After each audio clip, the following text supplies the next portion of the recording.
नमस्कार दर्शकों, indigenous horse media में आपका स्वागत है।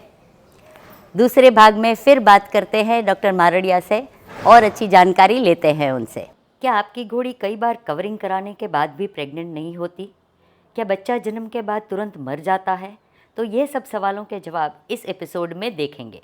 डॉक्टर साहब, एक टर्म सुना है मैंने, फोल हीट, ये क्या है, दर्शकों को बताइए।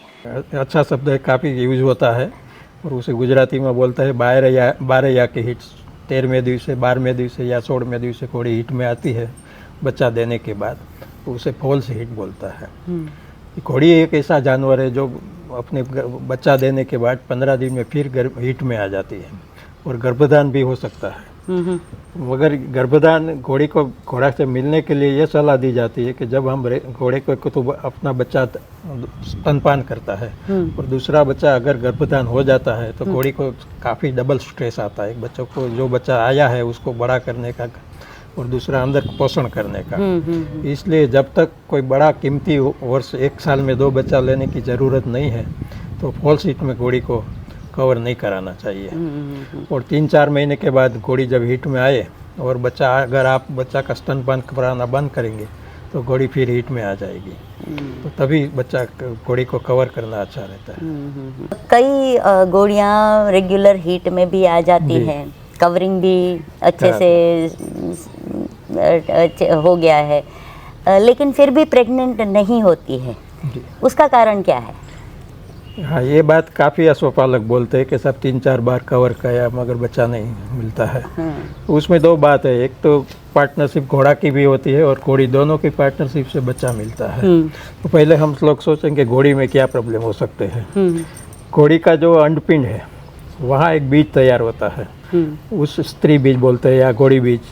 वो शुक्रकोश से, घोड़ा का शुक्रकोश के फलित होता है तभी गर्भ रहता है। तो बीज होता है स्त्री बीज, घोड़ी बीज, वो अच्छी तरह से वहाँ से ओवरी से निकले और शुक्रकोश से मिले, वो ज़रूरी है। कभी बार ऐसा होता है कि अंड बीज, घोड़ी का बीज बनता है मगर वो अंड से जुदा नहीं पड़ता। अच्छा। और हिट में भी आता है, घोड़ा मिलता है मगर बीज छूटा नहीं होता है, तो ऐसे रहता है। अथवा कमज़ोर बीज होता है, छूटा भी पड़ता है, वो बीज से फलन भी होता है मगर फलन नहीं होता है। तो एक कारण एक ही देखते हैं। दूसरा कारण है घोड़ी का समय का, मीटिंग का समय का फेरफार, बहुत बड़ा कारण है ये। अगर समय समय पे घोड़ी के जो स्त्री बीज होता है उसकी लाइफ वहाँ कम होती है बीज में, और शुक्रकोश उस समय में नहीं आता है तो फलन नहीं होता है। और दूसरा जो घोड़े का वीर्य होता है कि जो बीज होता है वो 60 ml to 80 ml उसका क्वांटिटी होती है। वो घोड़ी के लिए बार की वस्तु होती है। अच्छा। तो उससे गर्भाशय में उसे थोड़ा सोजा आता है। अच्छा। हाँ, वो गर्भाशय निकाल देता है। कभी घोड़ी का जो योनि मुख है वो बहुत टाइट होता है, तो वो बगाड़ होता है जो वो नहीं बाहर निकलता। ऐसे समय में सोजा क्षमता नहीं है। अच्छा। तो घोड़ी में गर्भ तो बाद में आता, पहले फैलोपियन ट्यूब होती है, वहाँ पे उसका फलन होता है। फिर 8 दिन के बाद वो फलन वहाँ से गर्भाशय में आके, गर्भाशय में 10-12 दिन के बाद तभी तक ये सोजा सम जाना चाहिए। अगर ये सोजा नहीं निकलेगा तो बच्चा गर्भ नहीं ठहरेगा। तो ये सूजन कम कैसे अपने आप से होती है? वो अपने आप समा जाता है। जो अंदर जो खराबा निकलता है शुक्रकोश का, वो बाहर निकल जाना चाहिए। अच्छा। अगर वो नहीं निकलेगा, वो तो किस कारण से नहीं निकलता है? कभी टाइट होता है, उसी कारण से, और टाइट होता है, काफ़ी टाइट रहता है। कोई घोड़ी में, कोई घोड़ी बहुत सेंसिटिव होती है तो उसमें ज़्यादा सो जाता है, तो वो भी प्रॉब्लम करता है। ये बात एक तो ये सब पता कैसे करें? वेटनरी चेक से ही पता चलता है? डॉक्टरी चेक से ही पता सब होता है कैसे होता है। तो इसका मतलब कि दर्शकों, अगर आपकी घोड़ी हिट में आती है, कवरिंग भी करवाते हैं आप और फिर भी प्रेग्नेंट नहीं होती है, तो एक बार ज़रूर वेटनरी चेक करवाइए। डॉक्टर साहब ने जो बताया वो प्रॉब्लम्स हो सकती हैं। काफ़ी घोड़ी में वो हवा, बाहर से हवा अंदर खींचने की टेव होती है, गर्भाशय में हवा खींचती है वो, अच्छा। हाँ वो भी करती है, इसलिए बाहर का चेप वो बैक्टीरिया है वो गर्भाशय में जाता है तो गर्भाशय बिगड़ता है। ऐसी घोड़ी में गर्भ नहीं ठहरता है। काफी घोड़ी का अंदर से सोजा ही रहता है, गर्भाशय में चेप रहता है बैक्टीरियल, वो कुछ इन्फेक्शन हो हाँ जाता है। इन्फेक्शन होता है तो उससे भी वो नहीं टकता है। अभी बात आती है घोड़े की। घोड़ा एक मिनट, तो ये इन्फेक्शन भी दवाइयों से या ट्रीटमेंट से ठीक हो सकता है कि कोई घोड़ी का अगर ऐसा सिस्टम है ही वो हवा खींचने का जो आप बोल रहे हो, तो वो इन्फेक्शन हमेशा ही होगा और कभी ठीक ही नहीं होगा, ऐसा भी होता है कि उसकी टेव ऐसा है तो उसका होता है ऑपरेशन, वो करके अच्छा, करता है। हाँ, कभी वल्वर लीप होता है हाँ, जो पैक रहता चाहिए, काफ़ी बड़ी घोड़ी उम्र की होती है उसमें वल्वर लेप खुला रहता है। अच्छा, तो उसमें गर्भाशय में चेप लगने की ज़्यादा चांस है, वो बड़ी घोड़ी के प्रॉब्लम होता है। जब घोड़ी अपनी 4-5 बार के 2-3 बार घोड़े से मेट करना कि बच्चा नहीं रहता है, ऐसा प्रश्न है, तो पहले आपको वो सोचना चाहिए कि उसका गर्भाशय कैसा है, उसमें कोई खामी नेचुरली है कि नहीं। काफ़ी बार फेलोपियन ट्यूब ब्लॉक होती है, अच्छा, तो स्त्री बीज वहाँ पर घोड़ी का बीज शुक्रकोश के पास नहीं जा सकता। हाँ, तो काफ़ी बार गर्भाशय ठीक नहीं होता। और दूसरा, घोड़ी का प्रजनन कार्य है, जो घोड़ी हिट में आती है तभी से बच्चा डिलीवर होता है, उसका पूरा कंट्रोल हार्मोन से होता है। अगर हार्मोन में कोई डिफेक्ट है तो भी घोड़ी को बच्चा गर्भधान नहीं हो सकता है, वो भी सोचना चाहिए। काफ़ी बार ऐसा होता है कि घोड़े का गर्भाशय काफ़ी जो बड़ी उम्र की घोड़ी है उसमें गर्भाशय में गांठ होती है जिसको फाइब्रोड बोलते हैं। वो भी आप सोनोग्राफी करके देखते हैं तो ख्याल आ जाता है, उस ऐसी घोड़ी में भी गर्भ नहीं ठहरता है, वो भी देखना चाहिए। अभी बात आती है घोड़े की। घोड़ा भी एक पार्टनर है उसमें मेटिंग। घोड़ा कभी योग्य समय पे मेट नहीं किया है तो भी गर्भधान नहीं होगा। कभी घोड़ा ज़्यादा बार यूज़ होता है ज़्यादा घोड़ी पे, तभी भी उसमें शुक्रकोश की संख्या पूरी नहीं होती है तो भी घोड़ी को गर्भ नहीं ठहरता है। कभी बार शुक्रकोश डिफेक्टिव होता है, अच्छा, तो भी नहीं होता है। वो भी शुक्रकोश की परीक्षण करने से ख्याल आ जाता है कि भाई इसमें क्या खाए, कितना शुक्रकोश कैसा है, क्या है। ऐसे काफ़ी उसके हाथ में भी रहता है घोड़े के बाद में, मगर घोड़ी ज़्यादा रिस्पॉन्सिबल होती है। वो एक से दूसरा सभी कारण देख के आगे बढ़ना चाहिए, तभी एक ख्याल आ जाता है। ऐसे घोड़ा बदलाने से कि घोड़े के दूसरे घोड़े चलाने से वो सोल्व नहीं होता।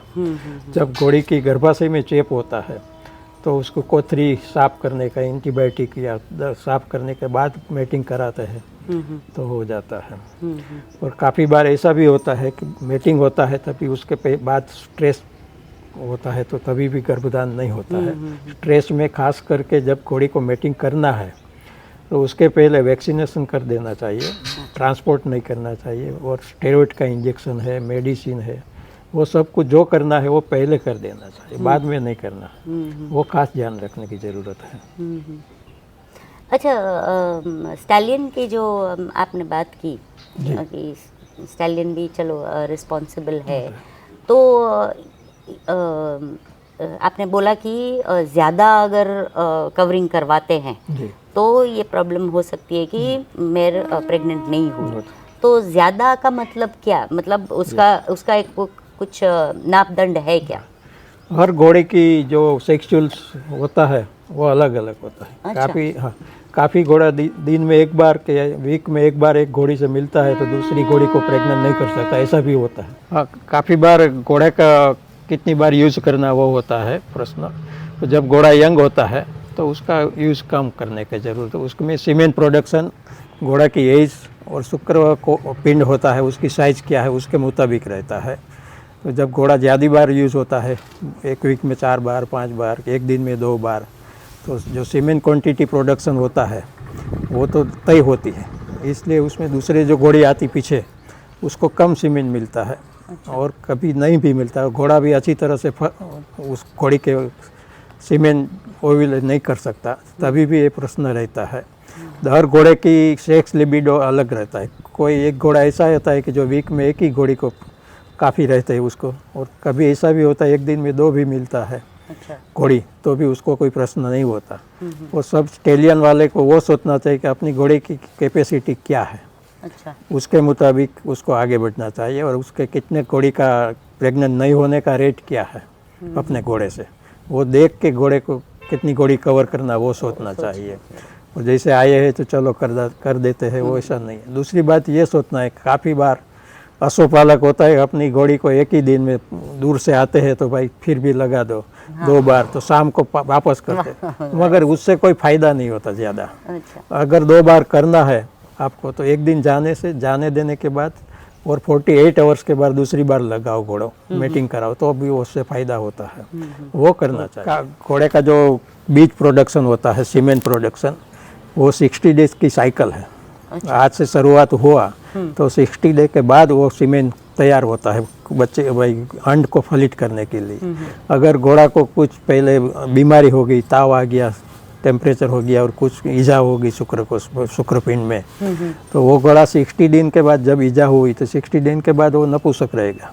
अच्छा। हाँ, अभी पहले नहीं दिखाएंगे, पर जब वो शुक्रकोश आएगा तभी वो खामी वाला होगा, तो तभी काम नहीं करेगा और शुक्रकोश होगा ही नहीं, ऐसा भी बनता है। तो ये भी सोचना चाहिए कि जब स्टेलियन बीमार हो जाता है तो देखना पड़ता है कि कभी नहीं होता है सीमेंट अच्छी तरह। तो क्या यही वजह है, कहीं ऐसे भी देखे हैं मैंने डिलीवरी के बाद जो बच्चे आए हैं वो बहुत ही ज़्यादा कमज़ोर हैं और थोड़े टाइम में छूट भी जाते हैं, यही कारण है क्या?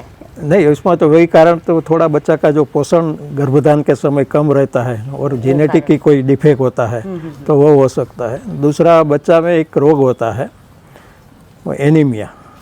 उसमें क्या होता है कि जो घोड़ी का ब्लड ग्रुप और बच्चे का ब्लड ग्रुप अलग होता है। अच्छा। तो जब घोड़ी का उसका एंटीबॉडी वो खीरा में होता है, तो जब बच्चा वो खीरा पिएगा 3 दिन के अंदर तो उसका रेड ब्लड सेल है वो टूट जाएगा और एनीमिया हो जाएगा, तो ऐसा बच्चा नहीं जी सकता। वो काफ़ी में कि मेरा घोड़ी का बच्चा रहता ही नहीं है। तो ऐसा होता है तो वो नहीं, 3 दिन तक अपनी घोड़ी का खीरू नहीं पिलाना चाहिए उसकी वजह। तो ये पता कैसे चले कि ब्लड टेस्ट करवाना? हाँ, उसका टेस्ट भी आता है, एंटीबॉडी टेस्ट। मतलब जब बच्चे का डिलीवरी हो गई तो बच्चे का ब्लड ग्रुप, माँ का ब्लड ग्रुप नहीं, वो खीरा में भी हो सकता है। बच्चा का ब्लड ग्रुप टेस्ट करने की ज़रूरत नहीं है, मगर जो बच्चा का ब्लड ग्रुप और घोड़ी का ब्लड ग्रुप अलग होता है तभी एक तत्व उत्पन्न, घोड़ी के शरीर में एक तत्व उत्पन्न, वो तत्व खीरा में आता है। अच्छा। जो ये खीरा, जब खीरा मतलब जो पहला दूध होता है उसे खीरा बोलता है गुजराती में। वो जब खाते हैं पीते हैं बच्चा, तब उसके शरीर से आंतड़ा से शोषण होकर जो लोही में बढ़ते हैं, तभी जो बच्चा का लाल कण है लोही ब्लड का, रेड ब्लड सेल, वो रप्चर हो जाए, टूट जाता है। अच्छा। इसलिए कमड़ा डेवलप होता है बच्चे को। बच्चा कमड़ा मतलब जो हमारे ह्यूमन्स में जॉन्डिस बोलते हैं, जॉन्डिस बोलते हैं, वो जॉन्डिस होता है। नवजात बच्चे का कमड़ा उसे बोलते हैं। तो जॉन्डिस के कारण बच्चा का मृत्यु होता है। तो पहले 24 घंटे में जो बच्चा खीरू पीता है वो काफ़ी भारी लगता है उसे। अच्छा। तो वो एक बात है उसमें। वो कैसे मालूम हुए कि बच्चे को ये तकलीफ है, तो ये देखने के लिए कि बच्चे खीरू पीने के बाद सुस्त हो जाए, बीमार जैसा लगे, अपने पास स्तनपान ना करे और उसकी आँख उठ कर देखे तो अंदर सफ़ेद दिखाई देती रहे। कमड़ा है ऐसे, जब हम देखते हैं ऐसे कमड़ा दिखाई देता है और 48 कलाक में बच्चा मर जाता है ये रोग में। तो ये देखना चाहिए। कभी ऐसा, उसका इलाज ये है कि अपने ये ऐसा होता है, हर बार को मालूम होता है कि अगली फिर बच्चा नहीं सर्वाइव हुआ था तो उसको बच्चे को खीरू नहीं पिलाना चाहिए। अच्छा। हाँ, 3 और 4 दिन। अच्छा। हाँ, 3-4 दिन तक ही उस खीरे में वो तत्व रहता है, बाद में वो तत्व नहीं रहता है। तो 3-4 दिन तक, तो 3-4 दिन तक दूसरी व्यवस्था बकरी का दूध है और दूसरी घोड़ी का खीरा है। और एक बात ये भी देखना चाहिए कि घोड़ी का खीरा है 2 साल तक फ्रीजर में आप रख सकते हो। अच्छा। हाँ, वो सर आप कभी भी ऐसी जरूर हो तो यूज़ कर सकते हो। इसलिए ये पशुपालक को ये सोचना चाहिए कि खीरा रखना चाहिए, खीरा बैंक बनवानी चाहिए। कभी किसी को जरूर माँ मर गई, स्तनपान करने नहीं देती है, तो इसी समय ये काम आता है, ऐसा होता है। ये देखना चाहिए। उसका यही इलाज है कि भाई 3-4 दिन उसको मत पिलाओ, उसका अपना खीरू माँ का अलग रखो तो बच्चा सर्वाइव हो जाए। दूसरा भी रोग है काफ़ी, वो उसमें भी बच्चा का मृत्यु, मगर ये बहुत बड़ा कारण है। डॉक्टर साहब, एक अजीब सा सवाल आपको पूछती हूँ। लोग ऐसा मानते हैं, ऐसा सुना है कि जब घोड़ी प्रेग्नेंट होती है, 11 महीने का जो उसका जेस्टेशन पीरियड है, उस समय वो 11 महीने तक कोई ऐसी घोड़ी या घोड़ा सामने वो देखती रहे, जैसे मुझे पंचकल्याण चाहिए तो सामने पंचकल्याण घोड़ी या बच्चा या बांधा हुआ हो और वो देखती रहे तो उसको भी पंचकल्याण बच्चा होगा, ये बात कहाँ तक सही है? ये बात थोड़ी हास्यास्पद लगती है, मगर पहले से चली आती है। काफ़ी लोग ये करते भी आज भी करते हैं, मगर आज वैज्ञानिक अभ्यास हुआ है, उससे मुताबिक देखें तो जब गर्भ की रचना होती है पहले दिन या दूसरे दिन, तभी वो क्या होगा भविष्य में वो तय हो जाता है। उसके बाद आप किसी को दिखाओ, वो करो, तो वो बच्चे उसमें कुछ भी फर्क नहीं है। जो वारसा माँ बाप से मिल गया वो मिल गया, उसके मुताबिक ही डेवलप होगा गर्भ और आगे बढ़ेगा। इसलिए आज के ज़माने में ये सोचना ठीक नहीं लगता है, ऐसे हो भी नहीं सकता। अगर आप ये चाहते हो पंच कल्याण, ये तो आपके उसकी माँ बाप के बच्चे में और उसका फोर फादर में देखना चाहिए कि उस घोड़े में क्या है कैपेसिटी, उसके मुताबिक आगे बढ़ना चाहिए। डॉक्टर साहब बहुत बहुत धन्यवाद आपका। धन्यवाद आपका भी। आज अच्छी माहिती आप पब्लिक तक ले जाते हो, सभी अस्पतालों को बहुत उपयोगी होती है। आप बड़ा अच्छा काम कर रहे हो, उसके लिए भी आपका थैंक यू। कॉन्ग्रेचुलेशन। नहीं, बस इरादा तो यही है कि लोगों तक सही जानकारी पहुँचे। आप जैसे विशेषज्ञ से ही मैं जानकारी लेती हूँ और लोगों तक पहुँचाने की कोशिश करती हूँ। कई ऐसी चीज़ें हैं, आपके पास तो जो नॉलेज का भंडार है वो ये एक दो भाग में पूरा नहीं होगा, लेकिन हाँ ज़रूर आपकी किताबें जो पढ़ेंगे उनको पूरी इन्फॉर्मेशन मिल ही जाएगी, जो मैं वीडियो में डालूँगी वो पूरी इन्फॉर्मेशन। तो समय दिया उसके लिए भी बहुत बहुत धन्यवाद आपका। फिर से एक बार मधुवन फाउंडेशन के ओनर मिस्टर वीर खारा का बहुत बहुत धन्यवाद कि उन्होंने यहाँ पर हमको शूट करने दिया। तो मधुवन फाउंडेशन की एक चीज़ मुझे बहुत अच्छी लगी दर्शकों, और वो मैं आपको अभी दिखाने जा रही हूँ। यहाँ जो हैंडलर हैं जब्बर सिंह राठौड़, ये पूरे वॉइस कमांड पर ही इन घोड़ों को लंजिंग या एक्सरसाइज करवाते हैं। अभी आप जो देख रहे थे कि कैसे घोड़े भाग रहे हैं, ना कोई बॉटल में कंकड़ लेके या कोई आवाज़ या कोई डर दिखा के घोड़ों को दौड़ाते हैं। पूरे वॉइस कमांड पे ही यहाँ पे काम चलता है। बहुत बढ़िया चीज़ है, आप भी ये अपने फार्म पे ज़रूर कीजिएगा। उम्मीद है ये जानकारी आपको बहुत काम आएगी। तो लाइक कीजिए, शेयर कीजिए, कमेंट कीजिए, और जिन्होंने सब्सक्राइब नहीं किया है वो सब्सक्राइब कीजिए। धन्यवाद।